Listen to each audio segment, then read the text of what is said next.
America's #1 national television program on Asia. Along the coast in the southeastern part of China, the three cities of Xiamen, Zhangzhou, and Quanzhou make up what is called the Golden Delta, one of the most colorful areas of China. Hello, I'm Yue-Sai Kan. Welcome to Looking East. In a two-part program, we'll explore together this birthplace of some of China's oldest religious and cultural traditions. We'll also see firsthand the dramatic changes brought about by the recent open door policy as China attempts to bring itself in step with the 21st century. Tonight, we'll visit the city of Xiamen and nearby Gulanyu Island, nicknamed China's Garden on the Sea. This area is quickly growing into a fertile industrial region, due in large part to its designation as a special economic zone. We'll meet some of the people who are helping to make it one of the most watched areas in all of China and find out the unique role the overseas Chinese play in China's modernization.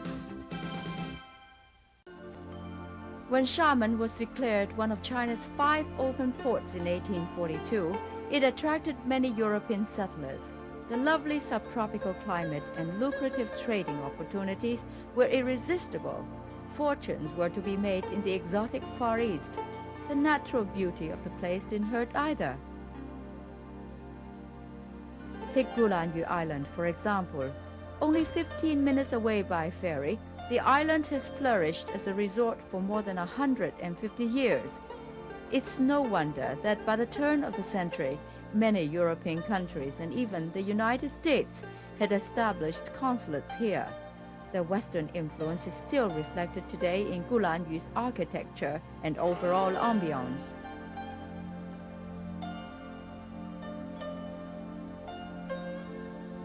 Home to 24,000 permanent Chinese residents, Gulanyu sees more than its share of tourists. The island has everything it takes to make a perfect vacation. Great sightseeing,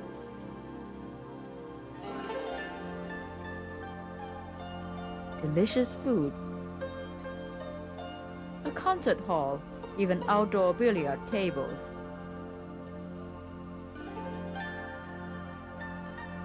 Also, cars and bicycles are forbidden on Gulanyu, so it is very quiet here.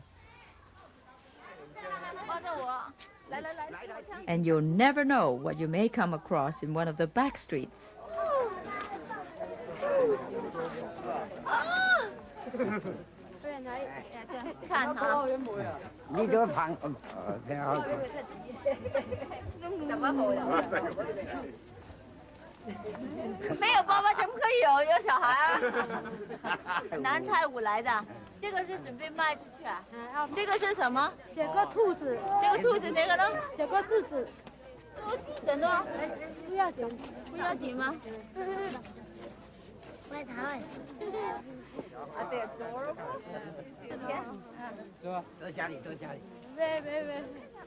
Bye bye. 再见。你走这边吧。Gulanyu Guest House is considered the best hotel on the island, and no wonder. Chiang Kai-shek spent his very last night in China here before fleeing to Formosa, which we now call Taiwan. And former U.S. President Nixon held court here on the lovely porch in back. Legend has it that the original owner, an overseas Chinese who became a prosperous industrialist in Indonesia, came home and built 3 separate villas on the grounds, one for each of his 3 wives. Well, like much else in China, the times have changed, and multiple wives are neither in style nor legal. Once a private estate, the guest house too has been changed into a government-owned and operated hotel.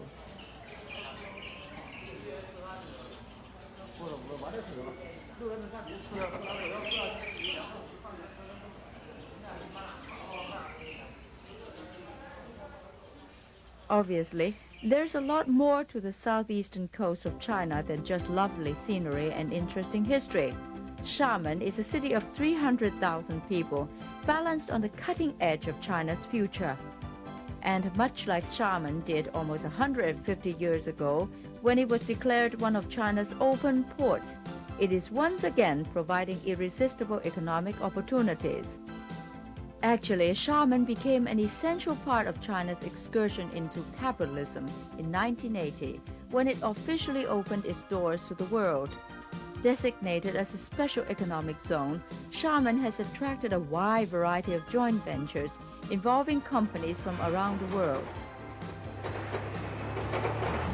Using the slogan, equality and mutual benefit, the People's Republic has sought to expedite modernization by attracting foreign investment, technology, and management techniques. It seems to be working.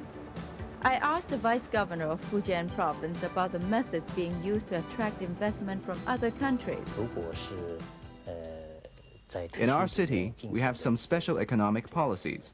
For example, in the city of Xiamen, we exempt investors from all taxation for a minimum of 2 to 3 years.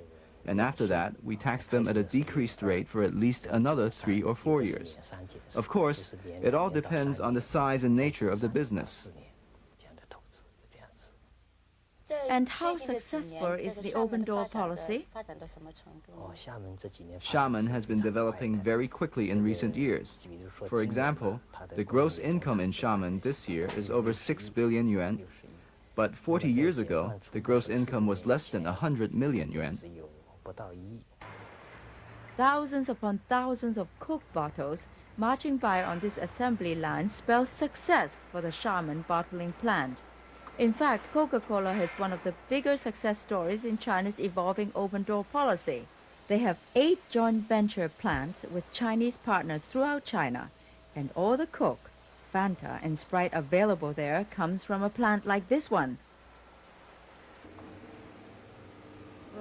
Standard tests for quality are applied. This one measures the amount of carbonation. I spoke with the director of the plant. I am quite happy to say that the collaboration with the Coca-Cola Corporation is a very pleasant one. All these years, Coca-Cola Corporation has provided us with a lot of very good experience, and we have learned a lot from them. Right now, we are training and nurturing our staff to master the knowledge of advanced management, as well as production techniques. Also, we will gradually hire some high-level staff to work in the corporation here. How are you doing with the plant? Production has increased 50% every year from 1984, which was the first year when the factory was set up. For example, in 1988, the factory got 8,850,000 yuan profit, and we gave 6,500,000 for taxes to the government. We consider the tax as a kind of contribution to the country and to society.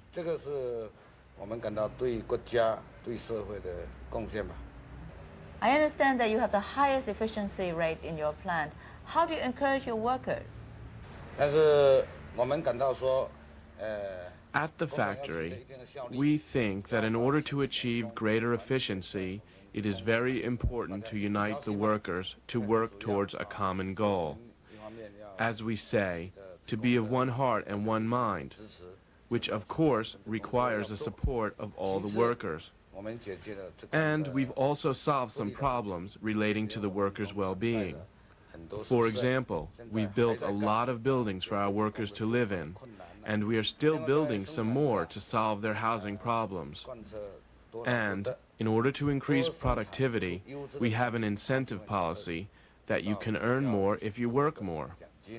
So, hard workers can get a bonus as long as it is not too much. But anyhow, it increases every year. The bigger contribution we make for the country and the society, the more bonus we can get. Cook has also become very involved in community projects. This is a local girls' soccer team sponsored by the plant.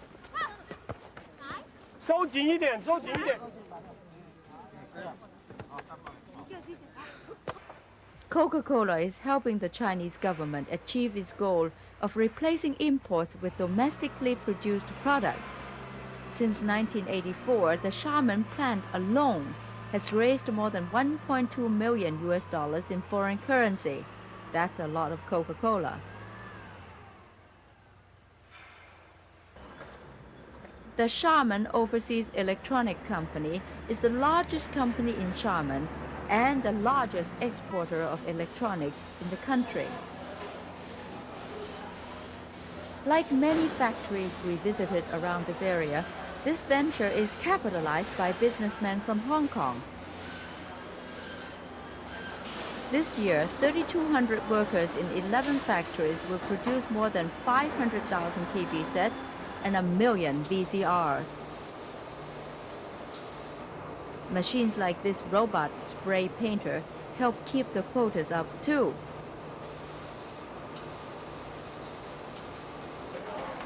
And here's another example.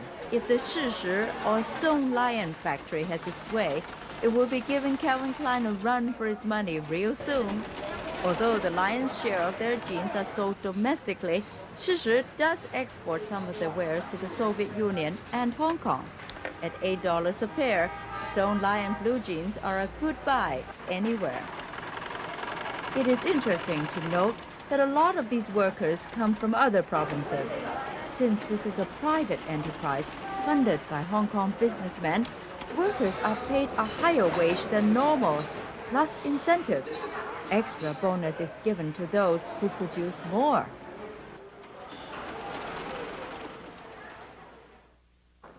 When we come back, we'll show you a different sort of factory and some treasures.